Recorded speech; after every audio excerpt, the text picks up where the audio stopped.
work-life balance terhadap kesehatan mental perempuan. Hai, perkenalkan, kami dari mata kuliah Gender Kerja dan Tempat Kerja. Kelompok kami terdiri dari Francisca Florencia, Fauzia Rizka, Rifda Shiva, dan Gioni Aura.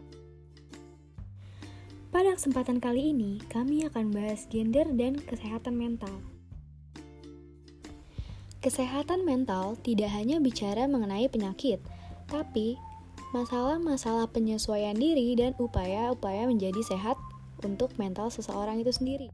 Contohnya, kesehatan mental itu membahas mengenai stres, konflik, frustasi, kemudian dukungan sosial, kemudian juga ada penyesuaian diri, pengembangan potensi, masalah-masalah casement yang lebih patologis, dan penanganan atau intervensi, serta bagaimana dapat mengembangkan kehidupan yang lebih sehat dan membahagiakan untuk diri sendiri.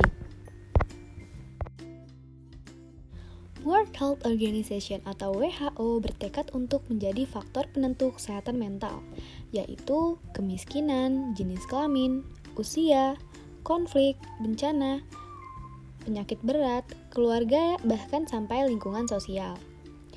Kesehatan mental tidak dapat dipisahkan oleh aspek kehidupan lainnya manusia, termasuk berbagai sarana dan infrastruktur yang mendukung kehidupan manusia dalam kehidupan sosial. Gangguan kesehatan mental yang akan dibahas berfokus pada gender dan kesehatan mental seseorang. Kemudian, kita akan bahas mengenai gender dan kesehatan mental. Gangguan kesehatan mental dapat terjadi pada perempuan dan laki-laki. Masalah yang muncul pada laki-laki yaitu masalah yang berkaitan dengan impulsivitas, sedangkan perempuan masalah depresi. Fenomena yang sering terjadi pada jenis kelamin tertentu, salah satunya yaitu pada perempuan yang mengalami work-life balance. Ada pula sedikit pembahasan mengenai work-life balance. Work-life balance atau keseimbangan antara kehidupan kerja dan kehidupan pribadi yaitu tentang sejauh mana seseorang khususnya pada gender perempuan terintegrasi di tempat bekerja dan di rumah. Selain itu, seberapa puas mereka dengan perannya pada saat di tempat kerja dan di rumah.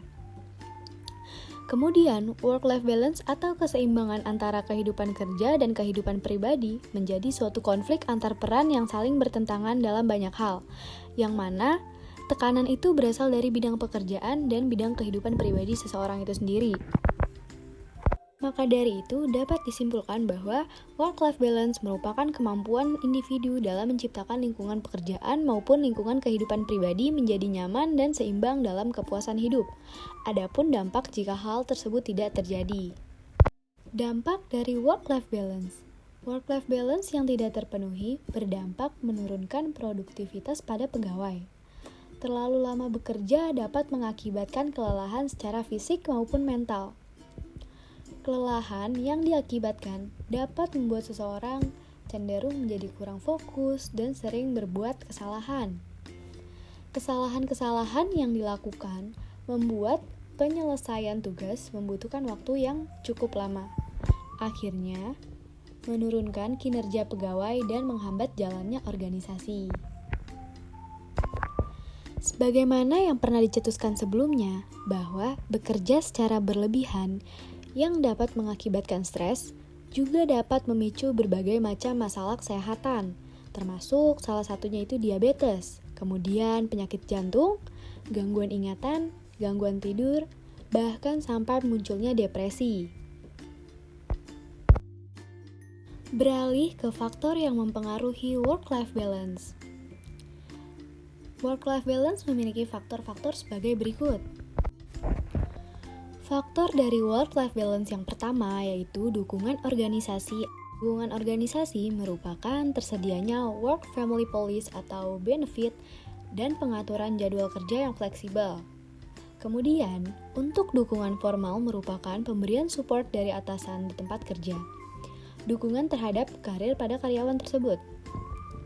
Selanjutnya, stres kerja. Stres kerja merupakan persepsi pada situasi ketegangan di lingkungan kerja seseorang.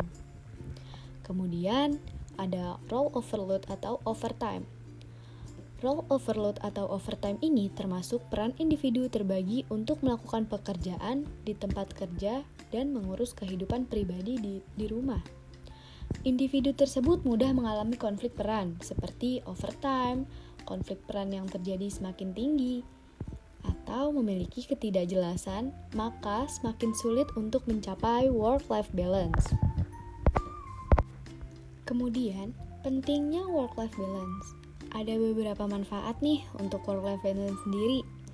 Manfaat work-life balance bagi perusahaan yaitu dapat meningkatkan produktivitas, mengurangi absensi, memaksimalkan tenaga kerja, dan mengurangi biaya.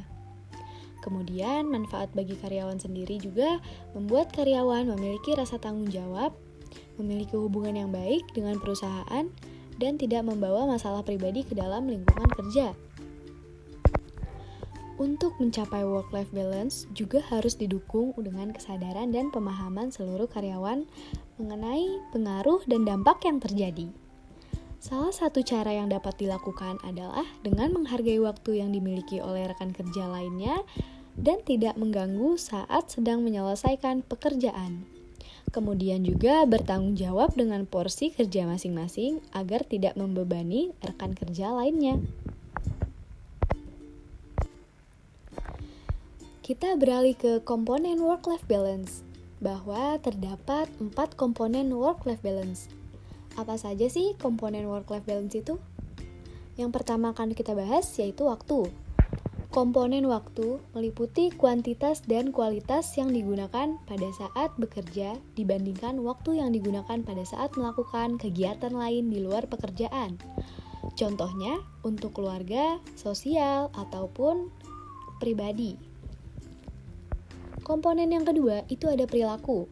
Komponen perilaku meliputi bagaimana tindakan yang dilakukan individu dalam mencapai tujuan yang diharapkan dalam pekerjaan maupun tujuan pribadi. Komponen yang ketiga meliputi ketegangan atau strain. Meliputi komponen ketegangan yang mencakup beberapa hal seperti kecemasan, tekanan, kehilangan aktivitas penting pribadi, bahkan sulit mempertahankan atensi. Setelah itu, komponen yang terakhir ada energi. Komponen energi meliputi yang digunakan sebagai cara untuk mencapai sebuah tujuan yang diharapkan dalam diri individu. Energi sebagai sumber yang terbatas, maka dari itu ketika individu kekurangan energi dalam aktivitasnya, maka mampu membuat stres menjadi tinggi. Nah, berdasarkan apa yang sudah dibahas sebelumnya, khususnya pada perempuan atau wanita yang sudah menikah dan mempunyai pekerjaan harus bisa menyeimbangkan antara dunia pekerjaannya dan kehidupan pribadinya di rumah. Hal ini dikarenakan wanita mempunyai tanggung jawab yang besar dalam mengurus keluarga.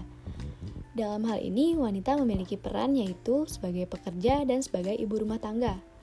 Pada awal-awal untuk mencapai work-life balance, wanita akan mengalami kesulitan. Namun, jika work-life balance itu tercapai, maka tingkat kinerja wanita semakin meningkat dan tingkat stresnya pun semakin menurun. Saran dari kelompok kami terkait pembahasan mengenai work-life balance pada perempuan yang sudah berkeluarga.